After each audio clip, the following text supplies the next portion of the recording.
ทุกคนเนาะแม่แก้วจะมาอธิบายนิดนึงเพราะว่ามีนักเรียนเนาะเพิ่นถามว่าเป็นอย่างแผ่นหน้า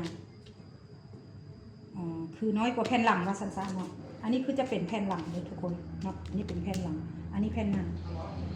ตามหลักการที่หลักสูตรที่เรียนมานี่มัน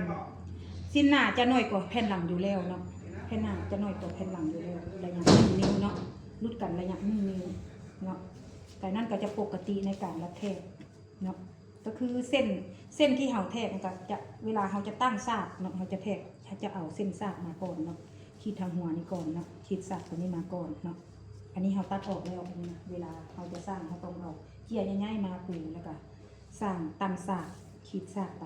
แล้วอันนี้เฮาเอาขึ้น2 นิ้วก็ได้จงไว้2 นิ้วก็ได้เนาะต้องเป็น2 นิ้วอยู่ดีเนี่ยปกติเนาะและแผ่นหน้านี่มันก็จะน้อยกว่าแผ่นหลังอยู่แล้วทุกคนเนาะวิธีตัดทรงนะนั่นอันนี้บอกให้เลยแผ่นหลังกับแผ่นหน้าต่างกันอยู่แล้วเนาะฉะนั้นถ้าเราจะเฮ็ดเสื้ออยากเฮ็ดทรงแบบทรงยุคยางทรงหัวหูเราจะเฮ็ดหน้าหลัง